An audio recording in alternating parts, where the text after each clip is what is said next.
Hello दोस्तों। आज मैं ये वीडियो शुरू करने से पहले मैं एक बात आपसे बात करना चाहता हूँ। बात ये है कि अगर मान लीजिए कि आप किसी एक्टर को पसंद नहीं करते या आप जिस एक्टर को पसंद करते हैं उस एक्टर से ज़्यादा किसी और एक्टर की मूवी चल जाती है और वो एक्टर वो होता है जिसको आप नापसंद करते हो या हमेशा से उसके खिलाफ बातें करते रहे हो, तो आप क्या करते हैं कि सोशल मीडिया से लेकर हर प्लेटफॉर्म पर कैसे भी गलत तरीके से आंकड़ा पेश करके और गलत तरीके से नैरेटिव सेट करने का प्रयास करते हो कि ये इस एक्टर की ये मूवी नहीं चल पा रही है। जैसे मान लीजिए कि अभी सलार का और डंकी के क्लैश के बाद दोनों मूवी का जो बॉक्स ऑफिस कलेक्शन आ रहा है उसके हिसाब से सलार बहुत आगे है, लेकिन जो लोग डंकी या उनके एक्टर जो उनके एजेंडा में फिट बैठते हैं उस एक्टर की मूवी को देखते हैं कि वो पीछे जा रही है, तो फिर तरह तरह से लेकर एक आंकड़ा पेश करते हैं कि नहीं सलार जो मूवी फ्लॉप हो रही है। और मैं ये मानता हूं कि जब आप किसी चीज में आप लगता है कि आप पीछे हो गए या आपका नैरेटिव फेल हो रहा है तो इसको ग्रेसफुली अपनाना चाहिए, क्योंकि ये फिल्म है। आप जैसा सोचते हो, प्रोड्यूसर भी मूवी बनाता है, डायरेक्टर भी मूवी बनाता है, तो वो सोच कर बनाता है कि मूवी हिट होनी चाहिए, लेकिन ज़रूरी नहीं है कि उसके हिसाब से मूवी चल जाए या हिट हो जाए। ये तो दर्शकों के ऊपर डिपेंड करता है कि किस मूवी को ज़्यादा प्यार करते हैं, तो इसको ग्रेसफुली अपनाना चाहिए। ये तो मेरी ज्ञान की बात हो गई। मैं ये बात क्यों बोल रहा हूँ कि जब से सलार रिलीज हुई है तब से जो डंकी को लेकर एक लोग नैरेटिव चला रहे हैं या जो ऐसे मानते हैं कि जो शाहरुख खान का फैन है उनके हिसाब से एक एजेंडा सेट करने का प्रयास कर रहे हैं कि नहीं सलार मूवी हिट नहीं है, फ्लॉप है। और सोशल मीडिया पर जाइएगा तो ऐसे लोग लगे पड़े हैं। तो वो जब मैं ये आंकड़ा दूंगा, क्योंकि वो बोल रहे हैं कि देखिए डंकी जो है वो इतना कमा रही है और सलार जो हिंदी में सुपर फ्लॉप हो गई, तो मैं आज इसी वीडियो में मैं डंकी के हिंदी की कलेक्शन और सलार के हिंदी के कलेक्शन के विषय में आपको कंपैरिजन करके बताऊंगा कि दोनों मूवी कहां पे है और सलार का ओवरऑल पूरा कलेक्शन बताऊंगा। सबसे पहले वीडियो शुरू करने से पहले मैं एक चीज आपके दिमाग में जरूर डाल दूंगा कि देखिए डंकी एक हिंदी बेस्ड मूवी है और सलार उनके डायरेक्टर ने बोला है तेलुगु मूवी है, बाकी भाषाओं में डब किया हुआ है, तो उसका ओरिजिनल भाषा है तेलुगु। तो जब भी आप मूवी की तुलना करेंगे डंकी का तो उसके ओरिजिनल भाषा हिंदी और सलार के ओरिजिनल भाषा तेलुगु से तुलना करेंगे। आप ऐसे तो आपसे सवाल कोई भी कर सकता है फिर डंकी का तेलुगु भाषा में क्या कलेक्शन है, तो उस समय आपके पास कोई जवाब नहीं बचेगा। तो चलिए वीडियो को शुरू करते हैं, लेकिन उससे पहले मेरा आग्रह है, मैं हूं रणधीर सेंगर। अगर अभी तक आपने मेरे चैनल को सब्सक्राइब नहीं किया तो सब्सक्राइब जरूर करें, दोस्तों के साथ रिलेटिव्स के साथ शेयर करें, लाइक करें और कमेंट करते रहें। मैं ज़्यादा इसमें नहीं बोलूँगा और वीडियो को शुरू करता हूँ। दोस्तों जैसा कि मैं आपको बताया कि पहले मैं डंकी की कलेक्शन के विषय में बताऊंगा, क्योंकि ये जो वीडियो है पूरी तरह से सलार के ऊपर बना है, लेकिन चूंकि मैं चाहता था कि आपका आंखें खोल दूं या आपके पास ऐसा आंकड़ा पेश कर दूं जिससे कि आपको आइडिया हो जाए कि दोनों मूवी डंकी और सलार हिंदी वर्जन में कहा है और आप ऐसे लोगों के नैरेटिव को जवाब पर्सनली दे सके। तो चलिए डंकी के पहले दिन की जो कमाई है हिंदी वर्जन में केवल बता रहा हूं, इसकी एडवांस बुकिंग हुई थी 15 करोड़ 41 लाख रुपए का, जिससे इसने कमाया 29 करोड़ और 20 लाख रुपया। दूसरे दिन इसकी जो एडवांस बुकिंग हुई थी 9 करोड़ के आसपास हुई थी और कमाई हुई थी 20 करोड़ 12 लाख रुपया, जो 31% की गिरावट हो गई।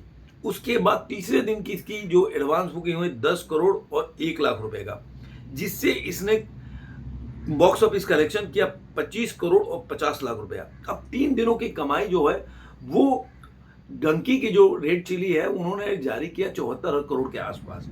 उसके बाद इसका चौथे दिन का हम आ जाते हैं इसके एडवांस बुकिंग पे, जो कि 12 करोड़ 60 लाख रुपए है। तो अब इसका जो अनुमान लगाया जा रहा है कहीं ना कहीं 30 करोड़ के आसपास से कमाएगी। तो अगर तीनों को चारों दिन की इसकी कमाई जोड़ लेते हैं तो ये हो जाता है इंडिया में 104 करोड़ के आसपास। और अगर हम वर्ल्ड वाइड कलेक्शन की बात करते हैं तो पहले दिन इसने 58 करोड़ कमाया था वर्ल्ड वाइड में, दूसरे दिन 45 करोड़ और तीसरे दिन 56 करोड़। और चौथे दिन 12 करोड़ के आसपास। तो हम चारों को जोड़ देते, चारों दिन की कमाई के, तो ये मूवी पहुंच जाती है 202 करोड़ के आसपास वर्ल्ड वाइड में। लेकिन यहाँ पे एक छोटा सा ट्रेड के और जो प्रोड्यूसर का फिगर है उसमें वेरिएशन है। इसलिए है कि जो प्रोड्यूसर ने फिगर दिया वो 211 करोड़ का दिया है, जबकि ट्रेड इसको बोल रही है कि 200 करोड़ के आसपास से इसने 4 दिनों में कमाई किया है। और याद रखिएगा, इसकी जो 4 दिनों की कमाई है 104 करोड़ है। मैं वर्ल्ड वाइड की बात नहीं कर रहा हूँ, केवल हिंदी की कमाई की बात कर रहा हूँ। अब आते हैं हम सलार की जो कमाई है हिंदी में। हिंदी में पहले दिन इसकी एडवांस बुकिंग हुई थी, इसकी टिकट सेलिंग हुआ 2,18,518, जिससे कि 5,62,00,000 के करीब करीब एडवांस बुकिंग हुआ।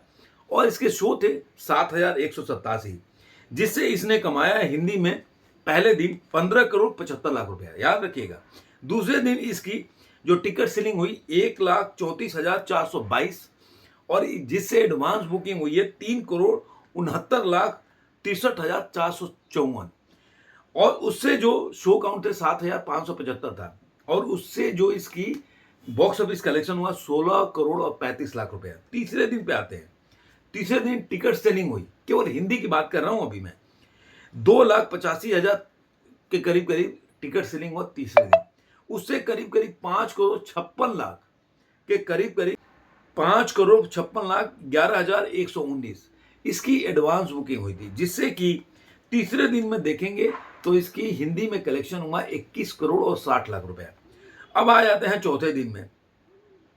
तो चौथे दिन में इसकी जो टिकट सेलिंग हुई है 1,24,542 टिकट बिका, जिससे कि 3,32,00,000 के आसपास की एडवांस बुकिंग हुई, और 7,654 शोज हैं, जिससे इसका जो एस्टिमेट है 16 से 17 करोड़ के आसपास की इसकी बॉक्स ऑफिस कलेक्शन है, प्रेडिक्शन है। आप ये 4 दिनों की कमाई आप अगर मिला लेते हैं सलार का, तो ये 70 करोड़ के आसपास, मतलब 69 से ऊपर और 70 के बीच में इसकी कमाई आके पहुंच जाती है। तो अब दोस्तों, डंकी ने अपने 4 दिनों में 104 करोड़ कमाया, और सलार ने हिंदी वर्जन में अपने 4 दिनों में करीब करीब 70 करोड़ कमाया। 34 करोड़ का अंतर है। अब आप आइडिया लगा लीजिए, एक मूवी जो उसका डब वर्जन है उसमें अगर वो 70 करोड़ कमाती है और सिर्फ डंकी से 34 करोड़ पीछे रहती है, तो हिट है या फ्लॉप है, ये आपके विवेक के ऊपर छोड़ देता हूं। अब हम आगे बढ़ते हैं और ये बताऊंगा कि सलार का अभी तक का रिकॉर्ड क्या है और अभी तक कितनी कमाई की है। तो सलार ने अपने पहले दिन, आपको पता है, 95 करोड़ कमाया था इंडिया में, और पूरे वर्ल्ड वाइड में 178 करोड़ के आसपास कमाई किया था। दूसरे दिन हिंदी में 57 करोड़ के आसपास की कमाई है, और 116 करोड़ के आसपास का फिगर आ रहा है, वो वर्ल्ड वाइड कमाई है। तीसरे दिन की एडवांस बुकिंग जो हुई थी पूरे इंडिया में 21 करोड़ और 80 लाख रुपए का, मतलब 22 करोड़ का एडवांस बुकिंग हुआ है, जिससे एस्टिमेट है कि कहीं ना कहीं इंडिया में ये मूवी जो है 60 से 62 करोड़ कमाएगी इंडिया नेट में। तो अगर, और वर्ल्ड वाइड में ये कमाई देती है 106 से 7 करोड़ के आसपास। तो अब जो प्रोड्यूसर का फिगर आ रहा है, उन्होंने पोस्टर भी जारी कर दिया, 402 करोड़ इसने 3 दिन में वर्ल्ड वाइड में कमाई की, जो अपने आप में बहुत बड़ा फिगर है। और मैं बता देता हूं, चौथे दिन का जो एडवांस बुकिंग हुआ है वो 13 करोड़ 64 लाख का। तो 13 करोड़ 64 लाख के हिसाब से अगर देखा जाए तो ये मूवी जो है कहीं ना कहीं अपने चौथे दिन भी ये 50 करोड़ के आसपास का बिजनेस इंडिया में करेगी।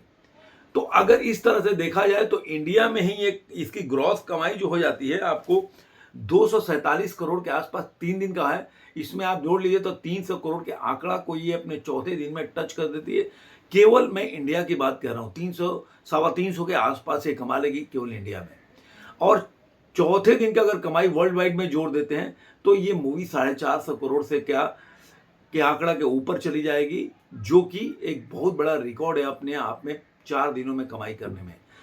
तो जो भी ये नैरेटिव चलाने का प्रयास करते हैं, और एक और चीज बता देता हूं आपको कि केवल चौथे दिन में जो मल्टीप्लेक्सेज में 25,000 के आसपास टिकट सेल हुआ, ये रिकॉर्ड है, उन्होंने पोस्टर भी जारी किया। तो जो लोग बोल रहे हैं कि मतलब ये सलार जो है डंकी से पीछे रह गई, उनको ये सोचना चाहिए कि ये नैरेटिव हमेशा जो चलाते हो वो चलने वाला नहीं है। पब्लिक कुछ और सोचती है, आप कुछ और सोचते हो, उससे कोई फर्क नहीं पड़ता।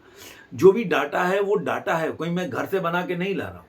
लेकिन अगर आप देख रहे हैं कि मूवी हिंदी वर्जन से लेकर ऑल लैंग्वेजेज में सुपर डुपर हिट हो रही है और ओवरसीज में भी आपको डंकी से बहुत आगे है। मैं नहीं कह रहा हूं कि ओवरसीज में जो आंकड़ा दे रहा अभी, ओवरसीज का जो आंकड़ा है वो प्रोड्यूसर का, जो डंकी का आंकड़ा बता रहा हूं, जो प्रोड्यूसर का फिगर है वो 86 करोड़ बता रहे हैं और जो ट्रेड का है वो 79 करोड़ के आसपास बता रहे हैं। इसलिए प्रोड्यूसर 211 करोड़ का आंकड़ा दे रहा है और वो 202 करोड़ का आंकड़ा दे रहा है। तो जो जहाँ पे ओवरसीज का जो कलेक्शन है वहाँ भी सलार इससे बहुत आगे है।